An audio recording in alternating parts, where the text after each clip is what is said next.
Please raise your right hand and repeat after me. I, Barack Hussein Obama, do solemnly swear I, Barack Hussein Obama, do solemnly swear that I will faithfully execute the office of President of the United States the office of President of the United States and will, to the best of my ability, and will, to the best of my ability, preserve, protect, and defend preserve, protect, and defend the Constitution of the United States. the Constitution of the United States. So help you God. So help me God. Congratulations, Mr. President. Well done.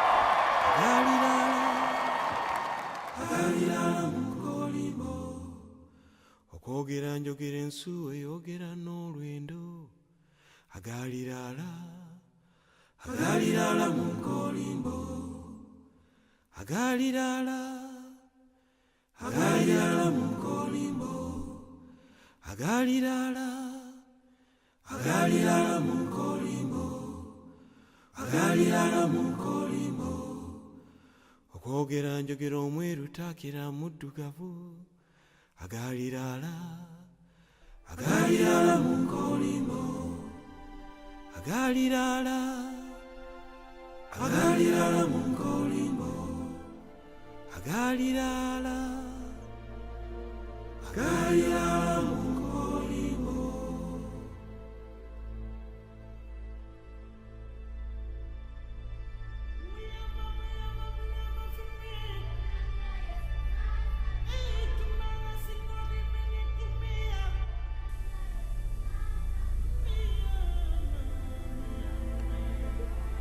Akech, amosi ahinya kageno ni ngima. An benda ngima maber. Something very special has happened. We have a visitor from America. After 27 years, he is suddenly here. My brother.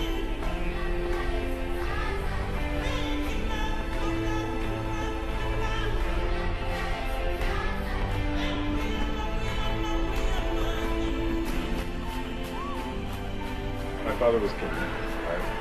And he was a Luo. And the story that was told when I was young was of this brilliant young African who'd come to America to learn the white man's magic and then bring it back to Kenya to develop the country. And he had arrived in Hawaii in 1961, or maybe a little bit earlier, 1958.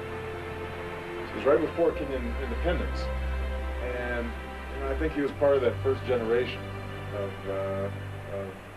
young Africans who went west with all kinds of promise. And that's where he met my mother, and they got married. And then he left when I was about 2. And over the years, we'd write occasionally. And I finally got a chance to meet him when I was like 10. He was a very impressive figure. A little frightening because he had this deep voice and this British accent. He was quite bossy and sure of himself and intimidating.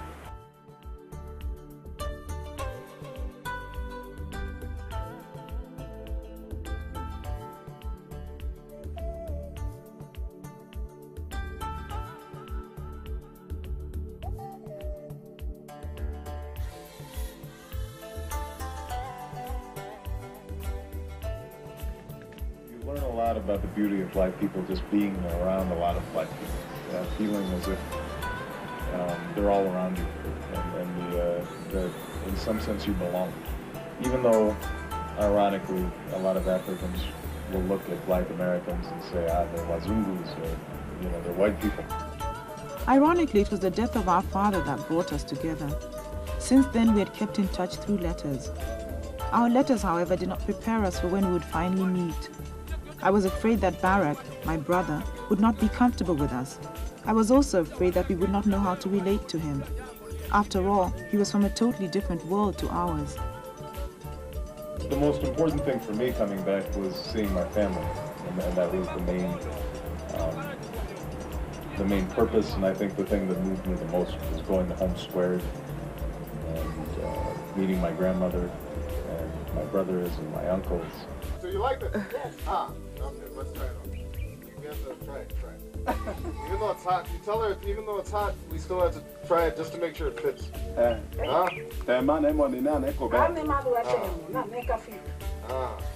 It's good. It's good. English. Even it's a good one.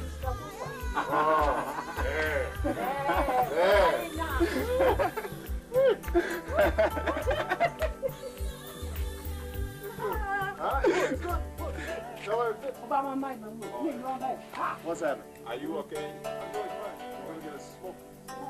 My brother does not speak Luo, our mother tongue. We're forced to talk in English. A white among blacks, the family jokes. Through discussion, Barak is able to learn about the traditions of his forefathers. Unfortunately, a lot of the explanations for the ways of the Luo are not known anymore. The answers to his questions are often vague and unsatisfactory. Why is it that Obama had to build a hut down in that direction, down there? Why did we have to move out of the house? What did this mean? What did it Move mean? out of this compound. Right. Yeah. Yeah. What did it mean? Traditionally, somebody like Obama, he can't build in the grandfather's compound. He's not allowed. He's not allowed. So if he wants to build, he has to build outside the Out. compound. I can't live and make my own home out or outside the compound before Ma does that one. Because we inherited it from our four-grandfathers, and it's traditionally or stereotype like that. You just can't do it because they say that if you just do it, if he comes back, he doesn't step into my compound. Do people feel like they've lost something when, you said it's just a tradition, nobody knows why. I mean, how does that make you feel? How does that make you feel, Yosef, when we still have these traditions, but they're thin now. We're not sure which ones are which, and nobody follows them anymore, and some people follow them and some people don't. And is that a good thing? Is that a bad thing? It's not good because, there are some reasons why they were playing such traditions. Right. But some of the reasons are hidden. Right. You can just Only compare the old people may know the reason, but they will not like to tell you. Right. Yeah. They'll just tell you, all right, no, that is bad, don't do it. But the reason don't tell you.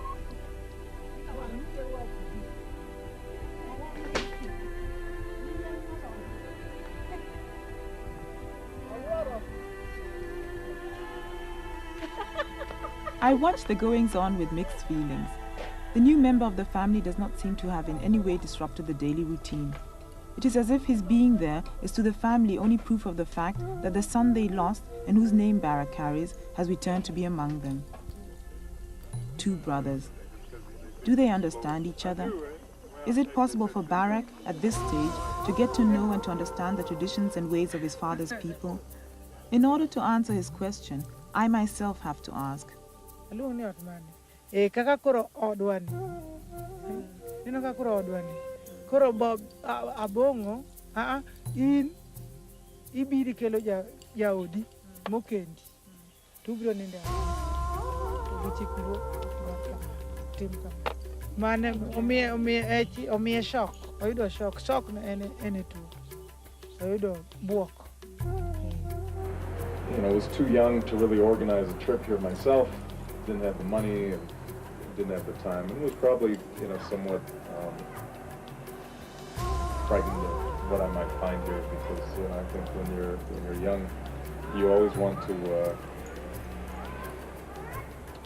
fit in, and the idea of Africa, although my image of Africa was always positive, mainly because of my father, I didn't really I didn't internalize a lot of the negative images of Africa because people always would say how smart he was and how distinguished he was. Everybody was always impressed with him and had all these stories about him. It was still very foreign. It was something I didn't know.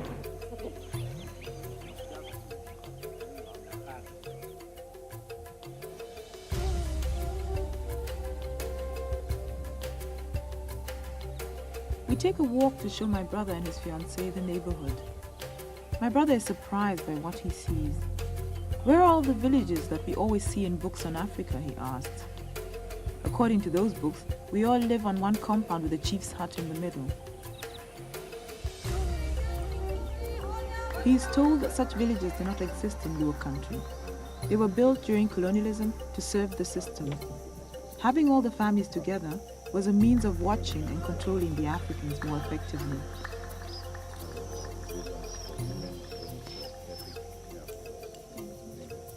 Normally, only one family lives on a compound. Between the compounds, there are acres of farmland.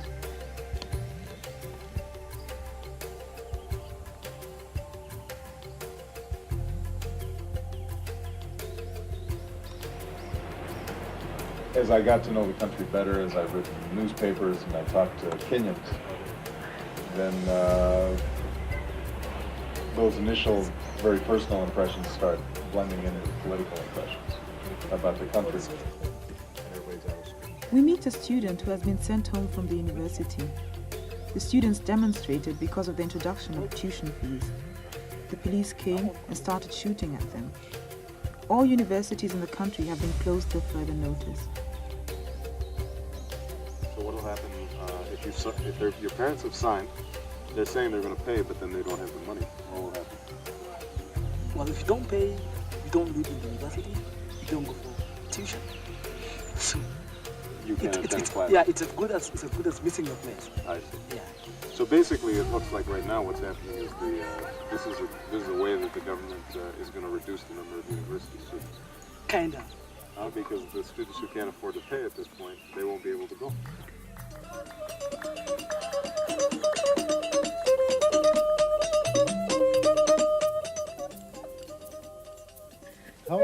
Alma, how is this woman related to us? Ask Granny. She's saying hello. How are you, my son? How do you say mother? Mama. You wouldn't have imagined, could you?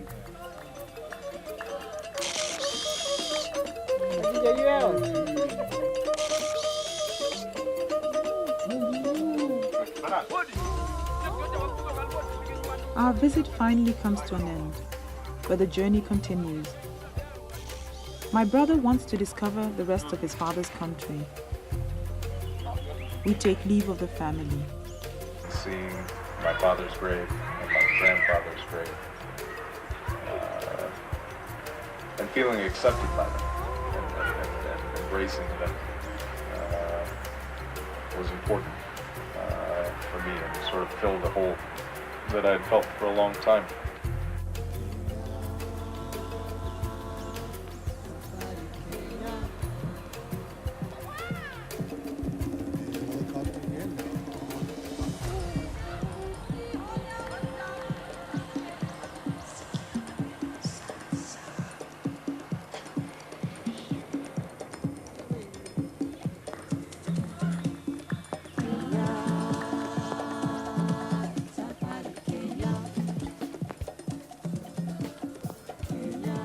It is understandably difficult for a visitor not to be impressed by the beauty of this country.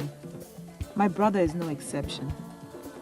Whereas I am skeptical, I see the country through the eyes of a Kenyan, my brother, an outsider, is able to enjoy its beauty. Proudly, he shows his fiancée his second home. In my eyes, the beauty that they see and are so impressed by is marred by my knowledge of how excluded almost all Kenyans are from this experience. These strangers move about our country as a matter of course and with disturbing confidence. It seems to me that as far as the tourists are concerned, there are no limitations.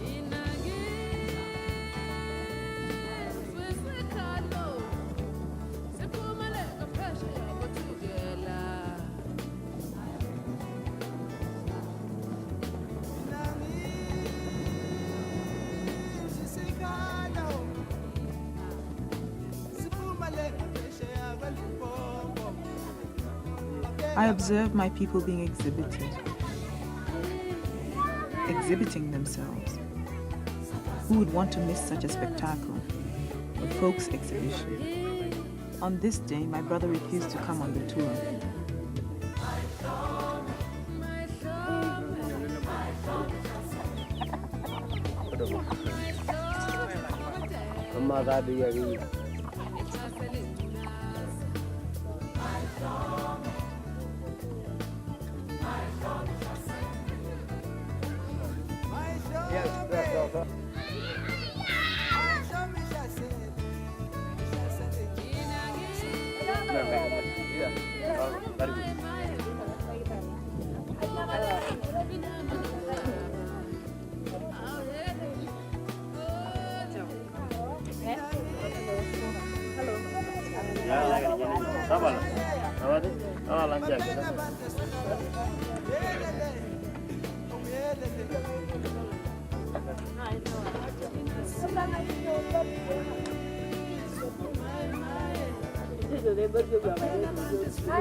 It makes me frustrated to see that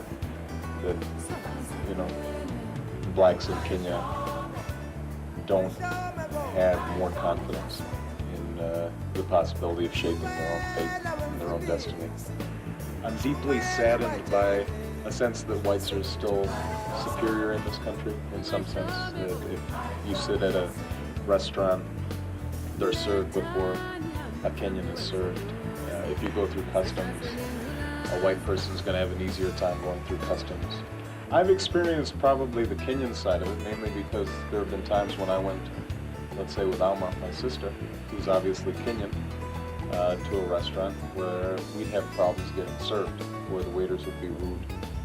You know, if you look around at Kenya, when I look around at Kenya right now, you get a sense that although on the surface things are relatively tranquil, right beneath the surface, things could explode at any point. Because you have all these young people, not just now coming from the countryside, but just simply from population growth, who are going to school, have high expectations, but the engine for growth that's going to be able to employ these young people may not be there. And that's a dangerous situation when you have rising expectations and young, bright people who are frustrated in their ambitions. And you see a lot of that taking place in Kenya. And you would think that that would be more of a source of concern for the government, and that they might change policies as a consequence of that. But so far that doesn't seem to be taking place. Due to a puncture on my old car, I am able to show my brother that Kenyans are in fact trying to shape their own destiny, despite all odds. I take him to a Jua Kali garage. Jua Kali means hot sun in Kiswahili. The garage is so named because the mechanics work outside in the hot sun. They do not have enough money to hire premises and have no support from the government or any foreign organization. They invent simple and inexpensive techniques of doing otherwise complicated jobs that would normally require expensive equipment. Normally, such garages are situated in the poorest areas of town, areas that are neglected by the state. Only the smartest can survive. There is the constant threat of being evacuated by the police. Simon, the Jua Kali of this garage, for that is what the mechanics are called, works many hours. His garage is specialized in VWs, and you see them parked as on a conveyor belt, one after the other on the street. The mechanics work on several cars at the same time. Simon's 4 sons also work in the garage. There is more than enough to do.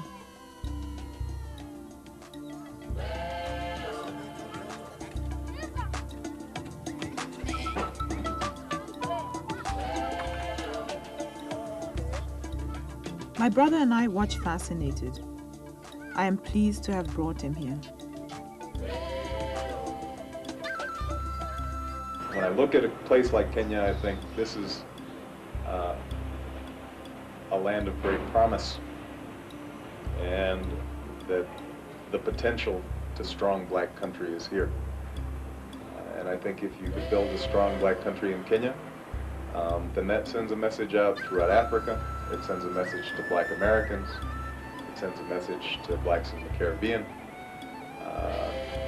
It sends a message that we can build, and so I have a lot at stake in this.